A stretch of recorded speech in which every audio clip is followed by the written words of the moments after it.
दोस्तों हमारी वीडियोस पर आपका इतना प्यार और व्यूज़ देखकर बहुत खुशी हुई।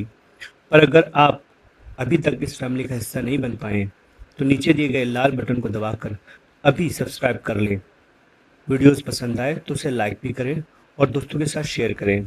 आपका यही सपोर्ट हमें आपके लिए और भी बेहतर कंटेंट लाने की ताकत देता है। Thank you so much. मेरे समस्त शिक्षक साथियों, आप सभी का स्वागत है चंद्राकृति सॉल्यूशंस पर। आज जो टॉपिक हम डिस्कस करने वाले हैं वो है कक्षा 4 का कार्य पुस्तिका जो कि हमारी है। कार्य पुस्तिका का अभ्यास 2.1 जिसे लुका छिपी बोलते हैं, वो हम करने जा रहे हैं आज। इसको हम थोड़ा सा प्रैक्टिकली समझने की कोशिश करेंगे और बच्चों को भी अगर हम इसी तरह समझाएंगे तो उनको जल्दी समझ में आएगा, चाहे वो किसी भी तरह के बच्चे हों, चाहे वो CWS कैटेगरी के हों या फिर मंदबुद्धि हों या फिर किसी भी तरह के बच्चे हों। वो इस विधि से वो बहुत आसानी से विषय को समझ पाएंगे। ये जो आज का चैप्टर है, प्रश्न नंबर 1, इसमें दिया गया है 3 आकृतियों में ऊपर से शीर्षक दृश्य, सामने से अग्रदृश्य और पीछे से पृष्ठ दृश्य देखने पर कैसी आकृति दिखती है, उस आकृति को खाली स्थान पर भरिए। तो ये हम सब समझते हैं कि ये वर्गाकार है, ये आयताकार है, ये वर्गाकार है, ये घनाकार है, ये शंकु है। लेकिन अगर बात बच्चों को समझाने की आती है तब हम उसको कैसे समझाएंगे। तो यहाँ मैंने कुछ डायग्राम्स के अकॉर्डिंग मैंने कुछ बना के रखा हुआ है, पेपर से बनाया, सिंपल, आप भी बना सकते हैं बड़ी आसानी से। तो मैंने इस तरह से बना के रखा है। बच्चों को हम दिखा सकते हैं कि देखिए ये एक वर्गाकार है, इसमें चारों भुजाएं इसकी बराबर लग रही हैं, इस तरह से इसकी गहराई भी नहीं है, तो ये एक वर्गाकार आकृति है। और ये एक घनाकार घनाकार आकृति है, क्योंकि यहाँ पर क्या है कि लंबाइयाँ बराबर है आमने सामने की, और ऊंचाई भी अलग है, इसलिए ये एक घनाकार आकृति है, जबकि ये एक शंकुआकार आकृति है। लेकिन क्वेश्चन में ये पूछा गया है कि शीर्ष दृश्य से हमें ये आकृति कैसे दिखेगी, अग्र दृश्य से कैसे दिखेगी, पीछे के दृश्य से कैसे दिखेगी। तो चलिए हम एक एक करके इन आकृतियों को समझने की कोशिश करते हैं। ये एक वर्गाकार है, और इस वर्गाकार को अगर हम ऊपर से देखें, यानी कि शीर्ष दृश्य से देखें, तो हमें कैसा दिख रहा है, केवल एक क्या दिख रहा है, मैं आप बीच में लेकर आता हूँ। आप देखिए ये कैसा दिख रहा है, सिर्फ एक वर्गाकार दिख रहा है बस। तो इसलिए यहाँ पर मैंने इस तरह से एक स्ट्रक्चर बनाया है, जो यहाँ पर ऑलरेडी एग्जाम्पल दे रखा है। तो देखिए एक वर्गाकार यहाँ दे रखा है। इसी तरह से इन्होंने घनाकार की अगर बात करें तो पहले इसी को समाप्त कर लेते हैं। तो वर्गाकार का ये शीर्ष दृश्य हो गया। अगर हम आगे से देखना चाहें, मतलब इस फ्रंट से देखना चाहें, तो हम इसको इस तरह करेंगे। इस तरह से करने के बाद भी देखिए आप कैसे दिख रहा है, वर्गाकार ही दिख रहा है, इसमें भी देखिए वर्गाकार ही दिख रहा है। अगर हम पृष्ठ दृश्य से देखना चाहें, यानी कि इसके जस्ट पीछे वाले, तो इस फर्स्ट सरफेस दिखना चाहे तो हम इसको जब घुमाएंगे इस फर्स्ट सरफेस से देखिए आप, तब भी आपको वर्गाकार ही दिख रहा है। तो बात ये हो गई वर्गाकार की। अब मैं बात करना चाहूँगा घनाकार की। तो आप भी देखिए ये घनाकार है। अगर इसको हम ऊपर से देखते हैं, यानी कि शीर्ष दृश्य देखते हैं इसका, तो हमें क्या फलक दिख रहा है, इस तरह का एक जो फलक दिख रहा है वो केवल एक आयताकार फलक दिख रहा है, क्योंकि मैंने यहाँ पे बनाया है।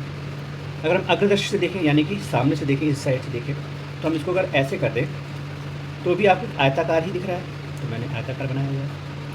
अगर आपको उसको पीछे की तरफ देखना है, यानी कि ये वाला फलक देखना है, तो आप इसको घुमाएंगे इस तरह से, तब भी आपको आयताकार ही यहाँ पर दिख रहा है, क्योंकि मैंने बनाया है। अब मैं बात करने जा रहा हूँ शंकु की, क्योंकि ये शंकु है। इस शंकु की मैं बात करूँ तो अगर आप इसको ऊपर से देखना चाहें, यानी इस तरह से, तो आपको क्या दिख रहा है, यहाँ आपको सिर्फ एक सर्कल दिख रहा है, क्योंकि मैंने दिखाया शीर्ष दृश्य से आपको सर्कल ही दिख रहा है। अगर आप पृष्ठ दृश्य से बात करें, अगर आप यानी कि अग्र दृश्य से बात करें, यहाँ से देखने की बात करें, तो आपको क्या दिखाई देगा, इस तरह का स्ट्रक्चर दिखाएगा, यानी कि कोन दिखाई देगा। अगर आप इसको पीछे की तरफ से देखना चाहें तो कैसे देखेंगे आप, पीछे की तरफ देखने के लिए आप इसको घुमाएंगे इस तरह से, यानी ये वाला सरफेस देख लिया तो भी आपको कोन दिख रहा है। अगर वो नीचे के पृष्ठ की बात करता है तो फिर मैं आपको यहाँ पे ये वाला सरफेस दिखाता हूँ, इसमें ये एक डॉट है, यहाँ पे मैं इसे एक डॉट दिखाता हूँ। लेकिन यहाँ पर बात पृष्ठ और अग्र की बात हो रही है, यानी अग्र और पृष्ठ, यानी आगे का और पीछे का, जो हमारा कोण हमारे आगे पीछे से इसी तरह का दिखाई देगा। चलिए ये बात हो गई प्रश्न नंबर 1 की। अब मैं बात करने जा रहा हूँ प्रश्न नंबर 2 की, जहाँ पे लिखा है कक्ष में रखी इस टेबल को देख कर निम्नलिखित दृश्य चित्र बनाइए। तो अगर आप इमेजिनेट कर सकते हैं तो बहुत अच्छी बात है, लेकिन बच्चों के केस में, बच्चों को समझाने के लिए आपको कुछ ना कुछ मॉडल या कुछ लेके आना पड़ेगा। एक चेयर प्लास्टिक की मिल जाती है, या आप बना लीजिए अपने हाथ में। मैंने एक छोटा सा बनाया है स्ट्रक्चर, देखिए इस तरह से पेपर से मैंने पेपर और फेविकोल से मैंने जोड़ करके एक टेबल बना लिया यहाँ पर। तो अगर आप देखिए, अगर ये टेबल इस तरह से रखी हुई है तो आपको ऊपर से क्या दिख रहा है? सिर्फ एक आयताकार स्ट्रक्चर दिख रहा है, आकृति दिख रही है। अब अगर आप इसको यूँ कर दें, यानी कि आप अग्रदृश्य से, यानी कि ये तो आपका ऊपरी दृष्टि हो गया। अगर आप यहाँ से देखना चाहते हैं इस साइड, इस जगह, ये आपका अग्रदृश्य हो गया। अग्रदृश्य से अगर आप देखेंगे तो इस तरह से दिखेगा ना। तो कैसे दिख रहा है? इस तरह का स्ट्रक्चर तो मैंने यहाँ इस पर बनाया है। अगर आप पृष्ठ देखना चाहते हैं, यानी पीछे का तरफ देखना चाहते हैं, यानी कि ये वाला सिरा, तो फिर आप क्या करेंगे? इसको घुमाकर ऐसे रख देंगे। इन दिस केस ऑल्सो आपको इसी तरह का एक स्ट्रक्चर दिख रहा है। तो ये क्वेश्चन नंबर 2 हो गया। अब मैं बात करना चाहूँगा क्वेश्चन नंबर अभ्यास नंबर 2.2 या 2.2। इसमें प्रश्न नंबर 1 है, जहाँ पर एक स्ट्रक्चर इस तरह से दे रखा है और कहा गया है कि बताइए आप ऊपर से देखेंगे तो कैसा लगेगा, पार्श्व से देखेंगे तो कैसा लगेगा और अग्र से देखेंगे तो कैसा लगेगा। इसको भी मैं एक पिक्चर से, एक पेपर से डेमोन्स्ट्रेट कर सकता हूँ। सबसे ज़्यादा दिस इज योर पेपर, यहाँ पर एक पेपर है और ये एक प्रकार का हट जैसा एक, आप झोपड़ियाँ जो होती हैं, झोपड़ी पर जो छत होती है उसी तरह की होती है। गांव में वगैरह में आप देखा ही होगा, बच्चे जानते हैं अच्छी तरह से। अब इस तरह के स्ट्रक्चर को अगर आप ऊपर से देखते हैं तो आपको क्या दिख रहा है? अगर आप इसको ऐसे कर दें तो आपको क्या दिख रहा है? एक इस तरह से स्ट्रक्चर दिख रहा है, जो कि मैंने यहाँ पर आपको उदाहरण के तौर पर दे रखा है। अब अगर आप इसको पार्श्व से देखते हैं, यानी कि इस साइड से देखते हैं, देखिए ऊपर का सिरा इस तरह हो गया, पार्श्व से इस साइड हो गया, ठीक है। तो इस तरह का स्ट्रक्चर देखेंगे तो आपको एक आयताकार ही दिखाई देगा। और अगर आप आगे से देखते हैं, इस साइड से देखते हैं, तो आपको क्या दिख रहा है? एक त्रिकोण दिख रहा है। तो एक त्रिकोणाकार स्ट्रक्चर आपको दिखाना, आगे दिखाएंगे। अब बात आ जाती है क्वेश्चन नंबर 2 में। इसमें लिखा है माचिस की खाली डिब्बियों से बनी आकृति के शीर्ष दृश्य, पृष्ठ दृश्य, पार्श्व दृश्य और अग्र दृश्य की आकृतियों का मिलान कीजिए। फ्रेंड्स, ये मैंने एक माचिस की डिब्बी से निकाला हुआ है, जिसमें हम DSLR रखते हैं। ऊपर का ये इस तरफ का कागज़ मैंने निकाल दिया है, इस तरफ को मैंने फाड़ के निकाल दिया है और ऐसे मैंने नीचे किया है। अब इस तरह से ये स्ट्रक्चर इस पिक्चर में दिखाया जा रहा है इस तरह से। देखिए, मैंने भी इसी तरह रख लिया है। अब आप देखिए कि आप अगर ऊपर से देखें, यानी कि शीर्ष दृश्य देखें, यानी शीर्ष दृश्य किस तरह का, ये शीर्ष दृश्य देखें तो आपको किस तरह का स्ट्रक्चर दिख रहा है? इस तरह का स्ट्रक्चर दिखाई दे रहा है। तो मैंने यहाँ पर इसको इस तरह से स्ट्रक्चर को इस तरह से मिलान कर दिया है।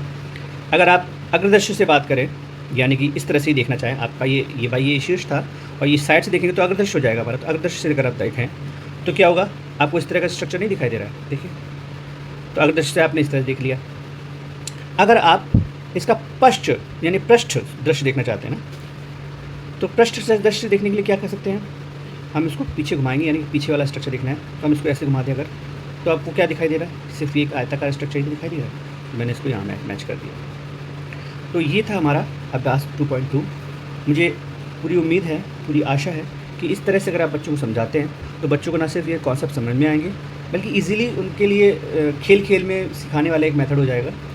तो अगर आपको मेरा वीडियोज़ अच्छे लगते हैं, मेरा तरीका अच्छा लगता है पढ़ाने का, तो प्लीज़ मेरे चैनल को सब्सक्राइब करें, लाइक करें, शेयर करें। और आपके जो भी लाइक्स बनते हैं, कमेंट्स बनते हैं, वो हमारे चैनल को मोटिवेट करते हैं, मुझे मोटिवेट करते हैं कि मैं और बेहतर वीडियोस बनाऊं आपके लिए। तो आज मैं बस इतने छोटे से एक वीडियो के साथ मैं समाप्त करता हूं। Thank you.